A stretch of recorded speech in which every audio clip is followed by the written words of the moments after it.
They called me heartless for refusing to save him, but my revenge came with courtroom truth and a life free from their guilt. "You're abandoning your family, Rebecca," my mom's voice thundered through the phone, cutting through the silence of my office. I pinched the bridge of my nose, already feeling the tension settle in. "Mom, I've explained this 100 times. I can't keep bailing Brian out. He's 30 years old. He needs to take responsibility for himself." Her response was immediate, sharp, and full of the same guilt-laden reproach I'd heard countless times before. "He's your brother. Family is supposed to help each other." I glanced at the neatly stacked paperwork on my desk, reminders of the long hours I worked to maintain my stability. "I've helped him, Mom, for years. This isn't about family, it's about the fact that he doesn't care. He spent all his savings, and now he expects me to clean up the mess again. My name is Rebecca, and for as long as I can remember, I've been the responsible one in the family. After my dad passed away when I was 10, I grew up fast, taking on more than most kids my age ever had to.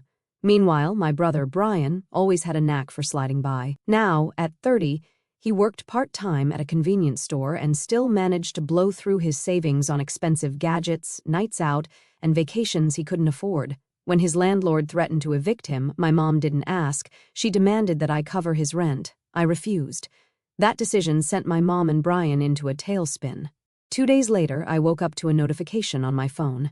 My heart sank as I opened Facebook and saw a long post from my mom. Families should stick together, but sadly, not everyone believes that. Some people would rather abandon their own blood than lift a finger to help. It's a shame when greed comes before family values. I'm truly disappointed. The comments poured in. People I hadn't seen in years chimed in, offering sympathy and criticizing me for being selfish or uncaring. And then there was Brian's post. I never thought my own sister would leave me out in the cold, but I guess money means more to her than her family. At least I know who really has my back. Thanks, Mom. The words stung, but not as much as the betrayal. They were painting me as a villain to everyone we knew, twisting the story to make me look heartless. I put my phone down and stared out the window, anger bubbling under the surface. I had sacrificed so much for them over the years, and this was how they repaid me, publicly shaming me for setting boundaries. But as the anger settled into something sharper, I made a decision. If they wanted to turn this into a public spectacle, I was ready to fight back. After seeing those Facebook posts, I couldn't shake the anger coursing through me. I had tried so hard to be the dependable one, to take care of things for the family after my dad passed. But this was too much. I sat down at my kitchen table, my laptop open in front of me, replaying the past few years in my head. How many times had I stepped in to help Brian? Too many to count. When he lost his job 2 years ago because he stopped showing up, I covered his bills until he found another one. When his car broke down, I gave him the money to fix it, only to find out later he'd used it to buy concert tickets instead. And when he borrowed money to get back on his feet, it went straight to designer sneakers and online shopping. The worst part wasn't even Brian's irresponsibility. It was my mom's unwavering defense of him. "Boys are different," she'd say whenever I brought it up. "He just needs time to figure things out." That time had turned into years of excuses, and now, with those Facebook posts, she'd gone from making excuses to outright vilifying me. I opened my email, intending to respond to a work inquiry, but I couldn't focus. The knot in my stomach wouldn't let me move on. Enough was enough. Later that evening, I called a lawyer. I explained the situation, my voice shaking with frustration, as I detailed the posts and the damage they had done to my reputation. "I can't just let them get away with this," I said, my anger barely contained. The lawyer listened patiently before responding. "Defamation cases can be tricky, but if their posts have caused you real harm, whether professionally or emotionally, you have grounds to act. Let's get started by gathering evidence." I hung up the phone, feeling a mixture of anger and relief. Finally, someone was on my side. But as I gathered screenshots of the posts, an idea struck me. My dad had left an inheritance for both Brian and me, one that was supposed to be protected until we turned 25. I hadn't thought about it in years, assuming my portion was safely sitting in an account. Curiosity got the better of me. I called the lawyer back the next day. "While we're at it, can you look into my inheritance? I just want to make sure everything's in order." "Of course," the lawyer replied. I didn't know it yet, but that request was about to unravel a much bigger betrayal than a few Facebook posts. A week after I had called the lawyer, I received an email that sent a chill down my spine. The subject line read, "Inheritance Investigation Findings." I clicked on it and read through the summary carefully. My lawyer had discovered that, for the past 5 years, Brian had been withdrawing money from what should have been my portion of the inheritance. The account had been managed by my mom until I turned 25, but it seemed that Brian had somehow gained access to it after that and had been dipping into it regularly. My hands trembled as I scrolled through the document. Thousands of dollars gone, money I'd never even known I had, used for who knows what. When I called my lawyer to get more details, his voice was calm but firm. "It appears that your brother accessed the account without your permission. It's a clear case of theft. He's taken a significant portion of what was rightfully yours." I leaned back in my chair, trying to process what he was saying. How could this happen? My mom was in charge of the account for years. She never said anything about Brian having access. "It's possible she didn't know," the lawyer said, "but it's also possible she trusted him to manage it responsibly. Either way, it's a serious breach." The implications were staggering. Not only had Brian been stealing from me, but my mom, whether knowingly or unknowingly, had let it happen. That night, I sat at my kitchen table, staring at the financial records my lawyer had sent me. Each transaction felt like a slap in the face: concert tickets, electronics, vacations, things I had struggled to afford for myself while Brian had been using my money to fund his lifestyle. The Facebook posts suddenly felt like the least of my problems. This wasn't just about public humiliation anymore. This was a betrayal that went to the very core of my family. I debated calling my mom right then and there, demanding answers, but I stopped myself. Confronting her without a plan would only lead to more deflection and guilt-tripping. Instead, I emailed my lawyer, "What's the next step?" By the time I went to bed, I had made up my mind. I wasn't going to let this go. For years, I had been the one who sacrificed, the one who kept the peace while Brian got away with everything. Not anymore. As I turned off the light, one thought kept running through my mind: they're about to find out exactly who they're dealing with. The next day, I met with my lawyer in his office to discuss the next steps. The small room felt suffocating as I laid out every piece of information he had uncovered. "This isn't just about the inheritance," I said firmly. "Brian and my mom have crossed a line. Those Facebook posts were bad enough, but now I find out he's been stealing from me for years.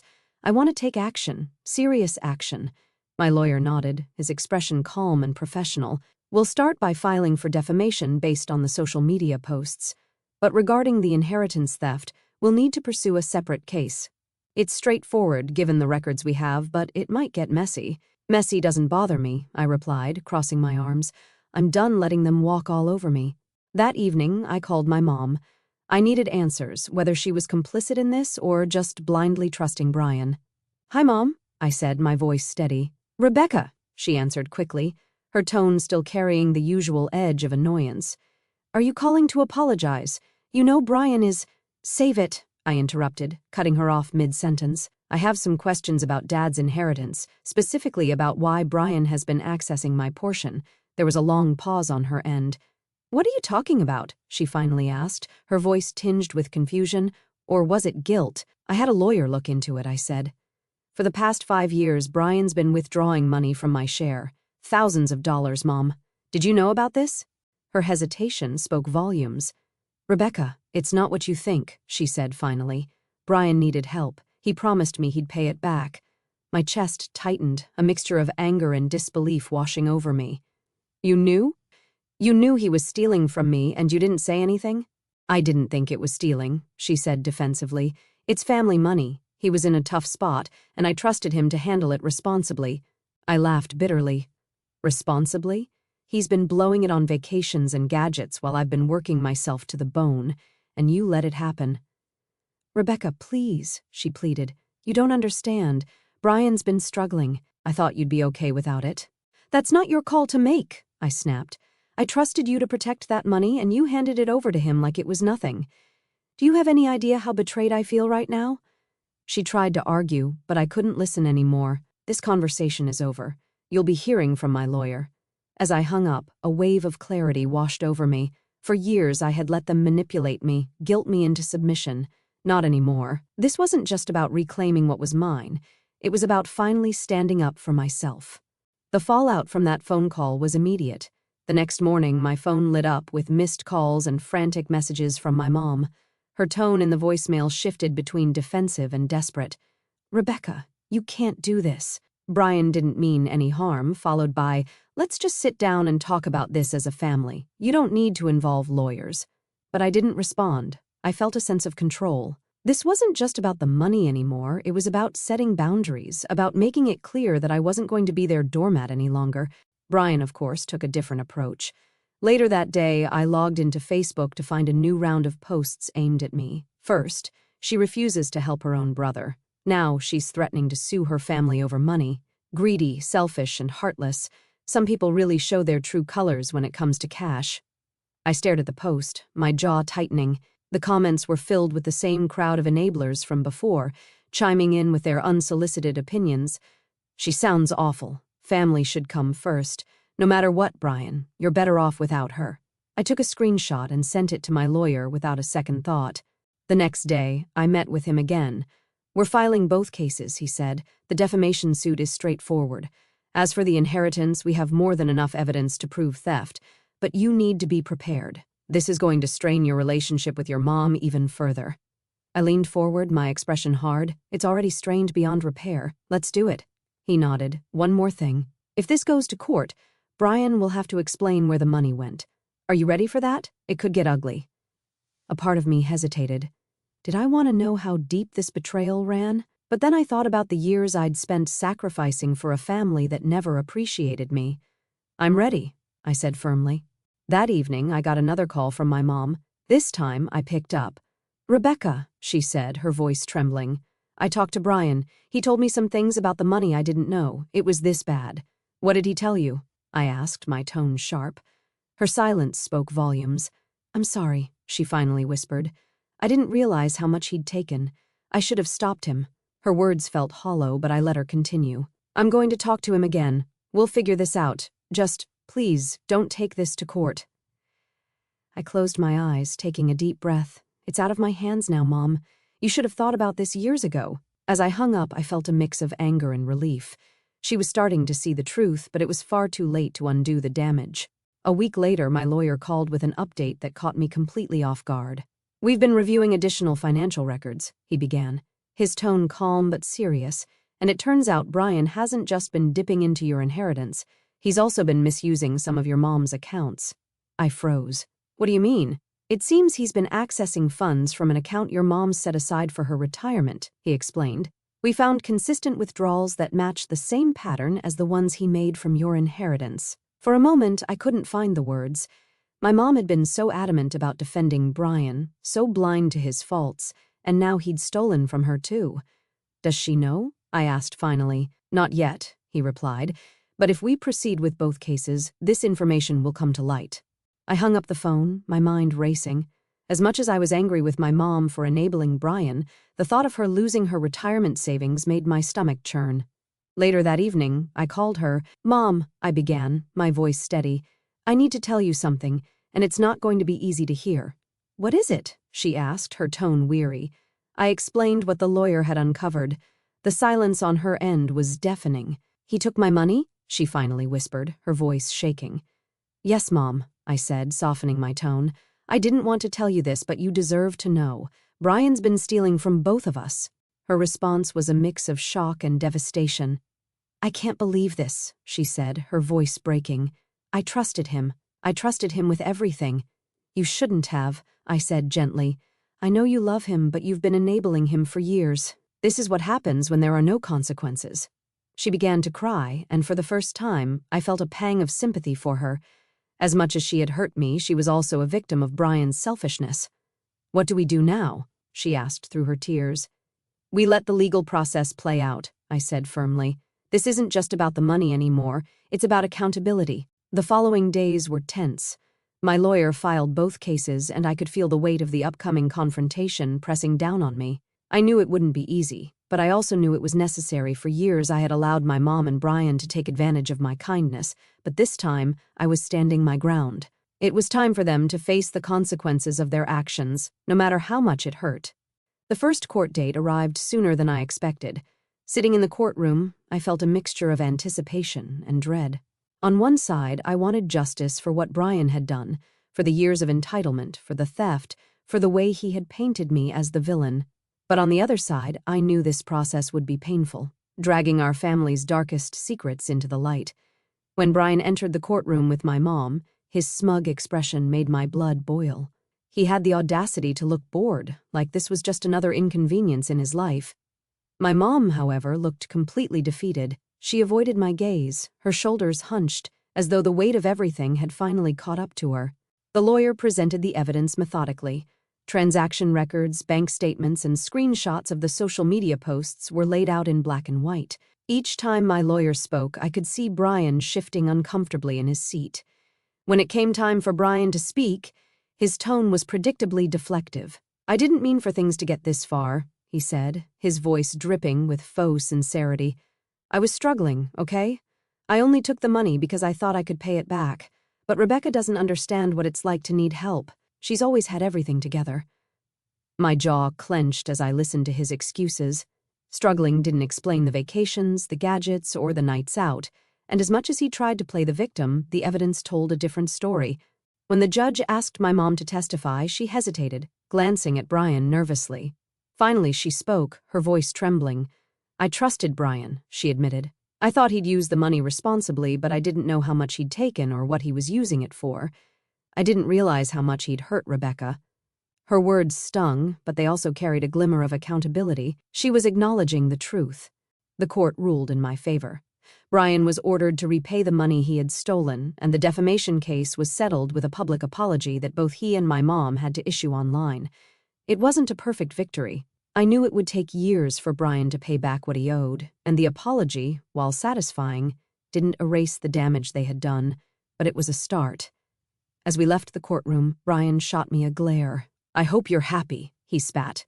"I am," I said simply, meeting his gaze without flinching. My mom lingered behind, her eyes filled with tears. "Rebecca, I don't know how to make this right," she said quietly. "You start by being honest," I replied, "with me, with yourself, and with Brian. No more excuses." She nodded slowly, her face a mix of guilt and sadness. "I'll try," she whispered. That evening, I sat in my apartment, reflecting on everything that had happened. The courtroom battle was over, but the real work was just beginning. Setting boundaries with my family wasn't going to be easy, but I felt like I had the strength to do it.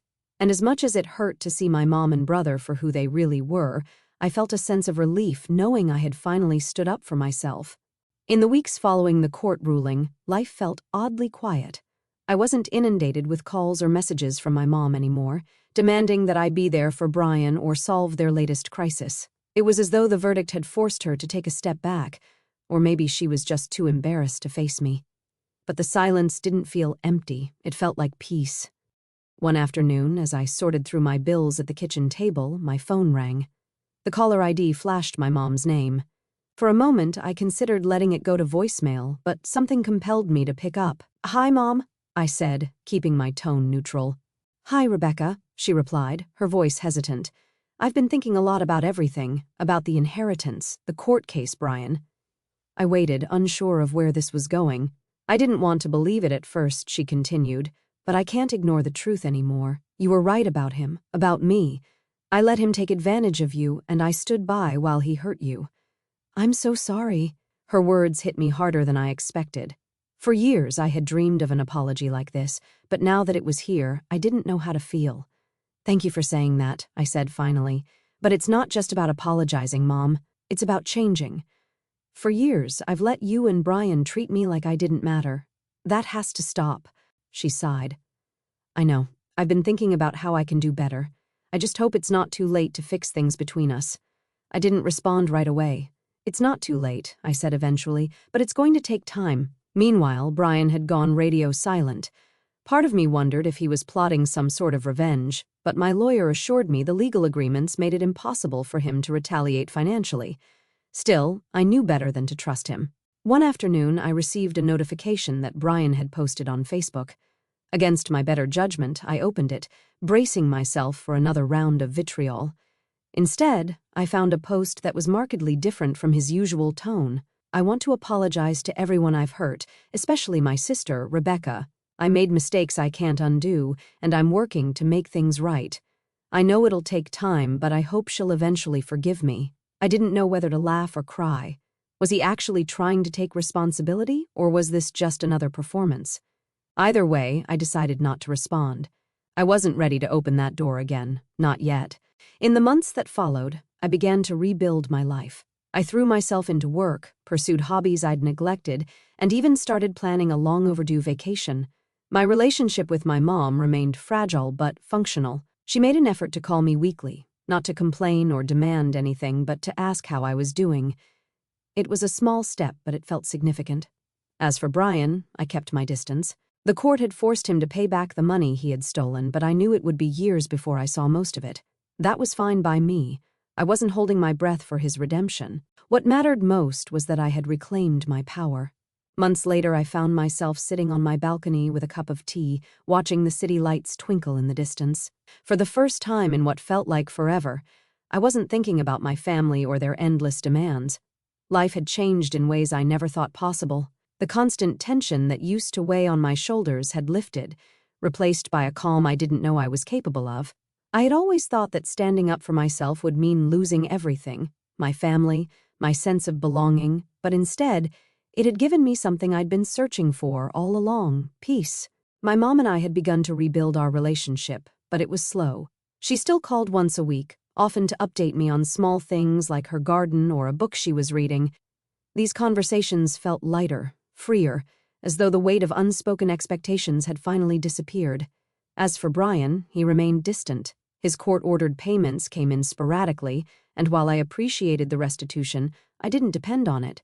The truth was, I didn't need his apology or his money to move forward. I had learned to stand on my own, not out of anger or spite, but out of respect for myself, and that was enough. As I reflected on everything that had happened, I realized the most significant change wasn't in my family. It was in me. For years, I had been caught in a cycle of seeking approval from people who only seemed to take me for granted. I had bent over backward to support my family, sacrificing my own happiness and stability in the process. But standing up for myself, even when it was hard, had shown me a different path. My mom's tentative efforts to rebuild our relationship were a small comfort. She was trying, in her own way, to make amends. While I didn't fully trust her yet, I could see glimpses of the mother I'd hoped she could be. Someone who cared about me for who I was, not just for what I could provide. Brian, on the other hand, was a different story. His attempts at public apologies felt hollow, and I wasn't ready to let him back into my life. Maybe one day I'd be able to forgive him, but that day wasn't today. What mattered most was that I had learned to set boundaries, to value my own time and effort. It wasn't easy, and there were moments when I doubted myself, but I knew now that standing up for my worth was always the right choice. As I sipped my tea, I felt a quiet sense of pride. My family might not have changed completely, but I had, and that was enough. The peace I'd found was hard-earned, and I wasn't letting it go.